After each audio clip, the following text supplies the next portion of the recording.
Hey guys, it's James here from eBassGuitar, and in today's lesson I want to share the 5 skills that all bass players need to create rock solid bass lines. I'll see you on the other side.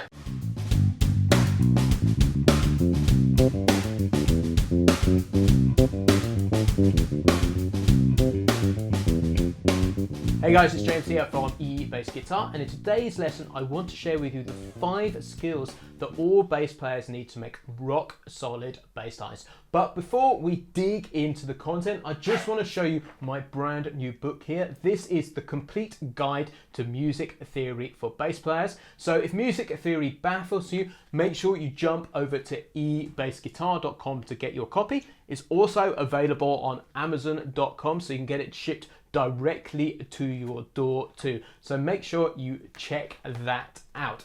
So let's dig into the 5-point master plan. Point 1 is you need to understand chord sequence mastery. So when you are presented with a chord sequence, you know how to play it all over the neck. So we're going to use a track called Taking It Home, and this is a 1, 6, 4, 5 chord sequence. And this has been used in hundreds, if not thousands of songs since the 1950s. So you'll definitely know that. So it is the chord sequence of C, A minor, F and G.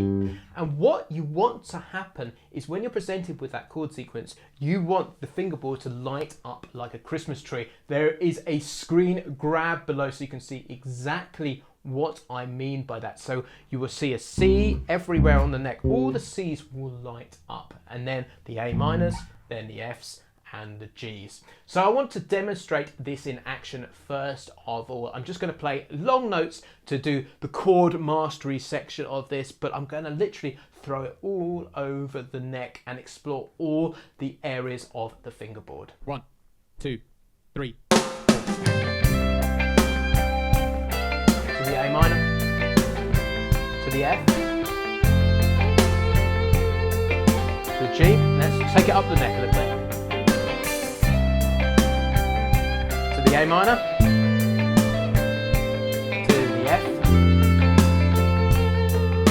Let's take it into the upper register now.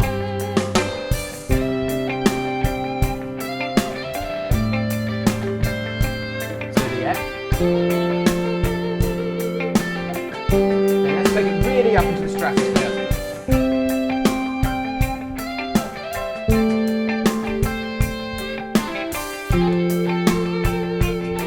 And then back down.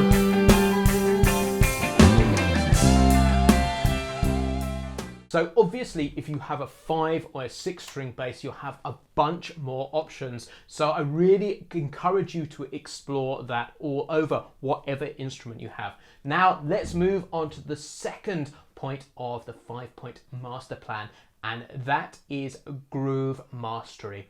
And the first place you should be looking for the groove is in kick drum. That is the thud which comes from the drummer's right foot. And in this track we have a standard pop groove, which I'm going to point out to you first, and then I'm going to play along with it.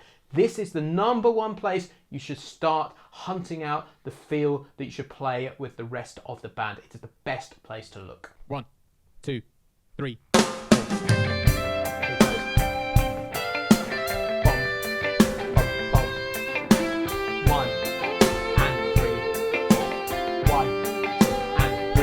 Put the bass line up.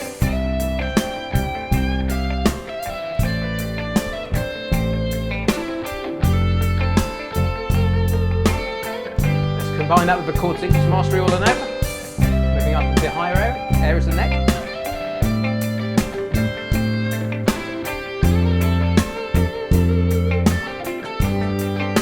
Even further up.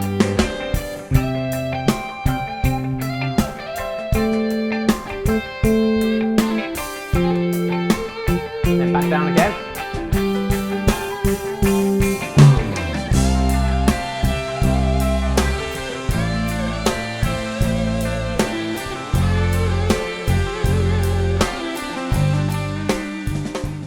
So that was combining chord sequence mastery and groove mastery.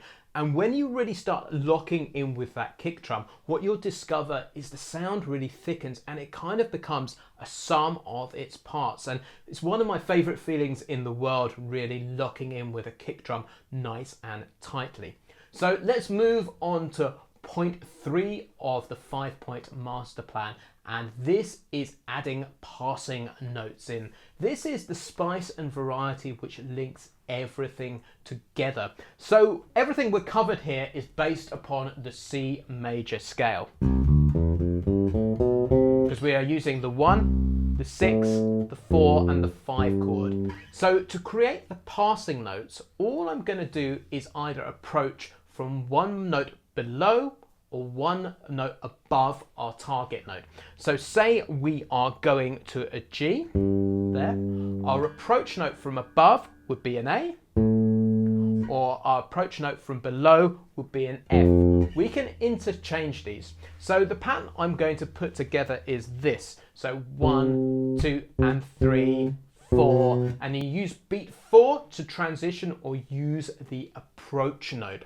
So don't forget, you can grab the PDF that comes with this and it will show you this written out, complete with the tab as well. So if this idea is still a little hazy at the moment, don't worry, you can check it out below and see it actually in black and white.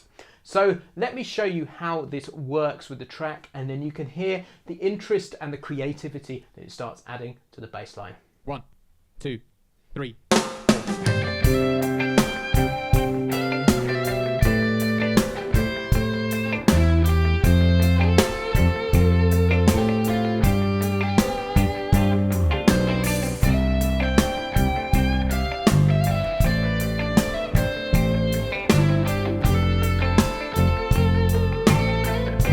I'll talk you through what we're doing here. From above to hit the A minor, from below to hit the F, above, below, below again, above. Now I'm going to start messing around with the idea.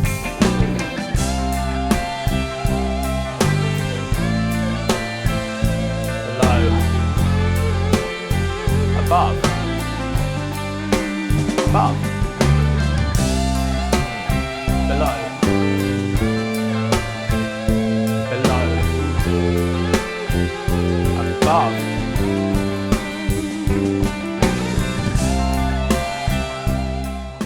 so you can hear how the bass line suddenly starts to come to life when you add those approach notes in, either from above or below. It's what makes things really, really interesting.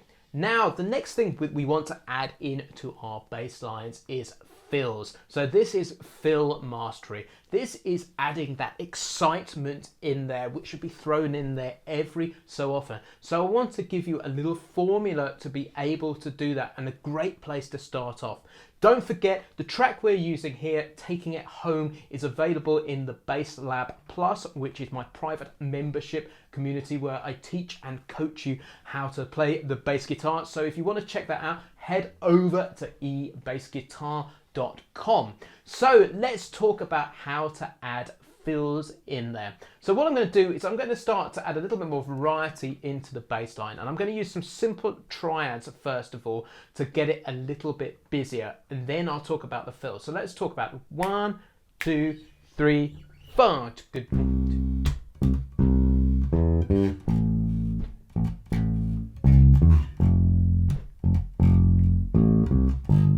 So what I'm doing is I'm adding the 3rd and the 5th of each triad or chord on beats 4 and. So it's 1, 2, 3, 4 and 1, 2 and 3, 4 and 1. So a very simple little formula based on the chords there. But let's talk about adding in the fill right now.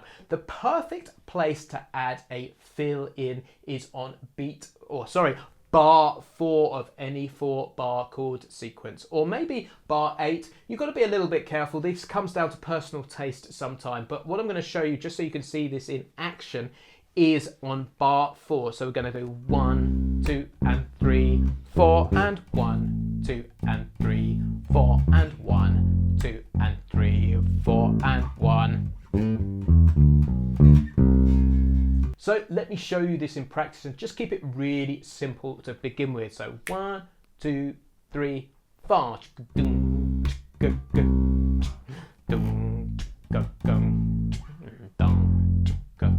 And then here's our fill. Let's add the triads back in.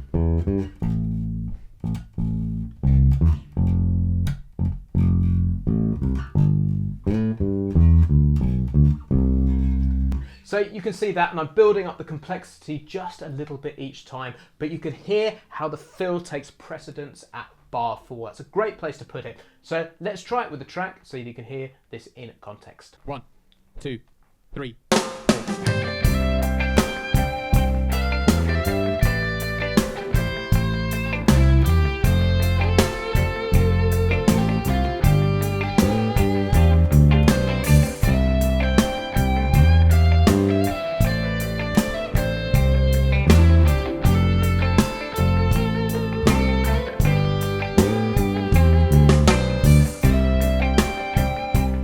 So hopefully you can see how effective it is adding fills into your bass lines just at the right point. You don't have to do it every 4 bars. In reality, you could do it every 8 bars or even every 16 bars. It doesn't matter, but it's just that little bit of interest and variety which starts to really crank things up a little bit. So we're on to point 5 of the 5-point master plan. Don't forget, if you've enjoyed this concept, make sure you check out the 7-day kickstart over at eBassGuitar.com and the 30-day killer rock bass action plan, because you'll see us build this out over a much longer period of time. So over to point 5 of the 5-point master plan, and this is riff mastery here. Riffs are a really important thing, because what we need as bass players is focus and consistency. And playing riffs over an extended period of time is a skill that all bass players need. Sometimes there may be static riffs where they just sit on one chord for an extended period of time, I don't know, 30 seconds, a minute, 64 bars, whatever. Or sometimes they may move through chord sequences, and this can be a skill again. So what we're going to do is we are going to move a riff through the chord sequence here. And this is kind of a James Jamerson Motown inspired riff, which you'll see in the PDF that comes with this lesson. So let me play it to you. 1, 2, 3, 4.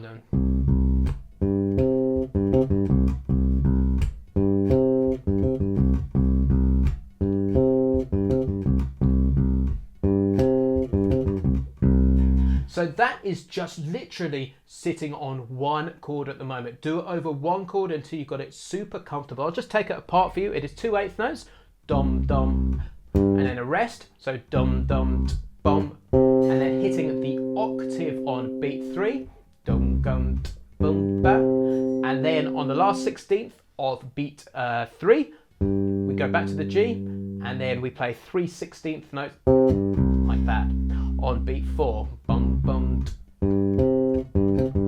That's a real classic Jamerson Motown type line, which is great to get under your hands. Now let's put it across the chord sequence so you can see and feel what it's like moving it around the neck.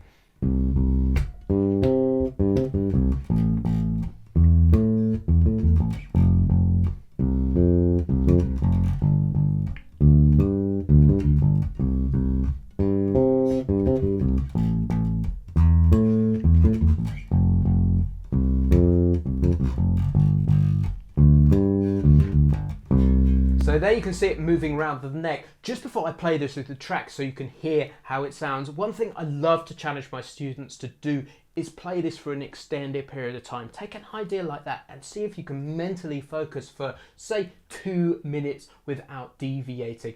That is a great challenge, because mentally it focuses you, but also technically you can't get yourself in a mess either if you want to stay on track. So give that a shot. I promise you it's harder than it sounds. So let's try this with the track so you can hear what riff mastery sounds like from the 5-point master plan. 1, 2, 3.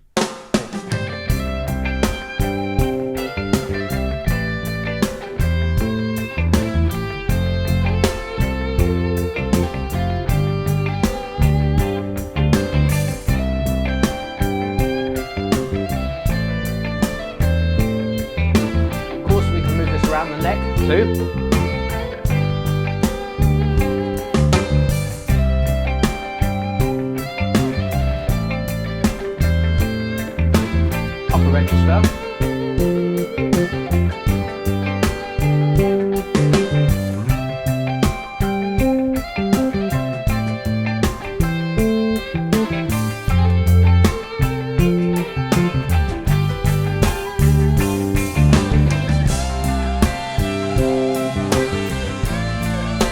Break out a little bit. Just busy the riff up a little bit.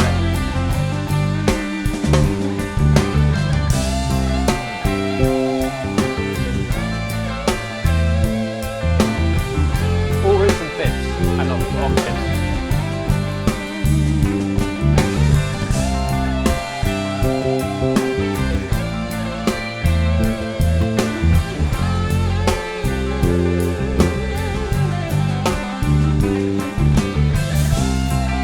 Having some fun now.